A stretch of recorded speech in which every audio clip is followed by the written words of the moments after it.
I was 17 when she came. I'd been living with my abusive mother for 17 long, painful years. It was around midnight, and my mother was already asleep, so when 3 soft raps at the front door came, it was me who answered. An odd-looking little girl stood there, with cheeks pale and colourless, blonde hair in braided pigtails, pink dress torn a little at the hem, feet bare and turning slightly blue from the cold of winter, and black eyes, fathomless, deep, black eyes. I quickly let her in, thinking of how horridly underdressed she was. It wasn't until later I'd wonder why she'd not been shivering, or even question as to why she was here in the first place.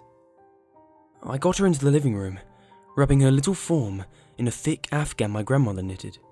She held it, though it didn't seem to affect her, and I smiled. "What's your name, sweetie?" A long silence passed, in which she stared at me. I was beginning to be discomforted by her black gaze, when she parted her lips and spoke in a soft voice. Lacy Morgan. I nodded, smiling again. "You can stay here tonight, Lacy," I said, motioning to the couch. She curled up in a little ball, black eyes still on me, and I exited the room.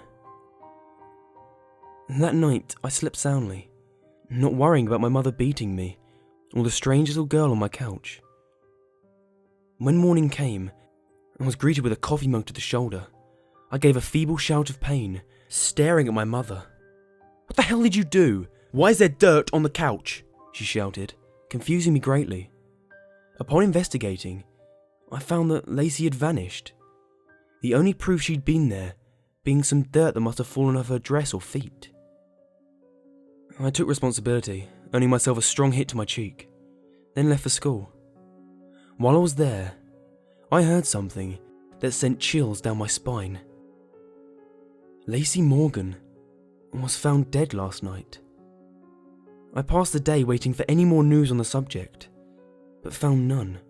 Upon arriving home, the news was broadcasting a live report on her though. "Lacy Morgan, 6 years of age, was reported dead at 7 last night. Her body was located in the backyard, buried there in her pink dress. So far there has been no sign of her mother, Marissa Morgan, who is suspected to be the killer. Marissa has reportedly abused Lacy multiple times, and may be responsible for her death." Suddenly, a picture of Lacy appeared on the screen. She appeared very close to how she was when I met her. Blonde hair in braids, pink dress, pale face. Only her cheeks had colour, and her eyes were baby blue. To most, this would seem unimportant, but to me it was. She died before arriving at my house. If what the newscaster said was true, died hours before. I tried to play it off, going about my business. I went to bed early so as not to have to see my mother. It was around midnight when I awoke to cool fingers stroking the bruise on my cheek. I sighed, leaning into the small hand. Never again, Lacy whispered, before her hand vanished. Not 10 minutes later, I heard my mother screaming. I rushed to her bedroom, nearly fainting at what I saw. My mum was thrashing wildly on her bed, a small creature having buried its face into her chest. I could hear the sound of flesh tearing, and my mother's screaming increased in volume. I wish I hadn't gotten up. Later on, I'd tell myself I hadn't, but I had. So when Lacy pulled back from the gaping hole in my mother's chest cavity, I had a plain view of her razor-sharp teeth, glinting in the light, glinting with my mother's blood. She smiled innocently at me for a moment, before swiftly tearing out my mother's jugular. That time, I did faint. When I came to, I was in my bed. I walked to my mum's room, morbid curiosity getting the best of me. Upon opening the door, I found the room empty. The bed was made neatly, as if my mum had left for work early. The only oddities were the dirty child's footprints and the open window, showing that Lacy had in fact visited. I never saw my mother again, and I never missed her either.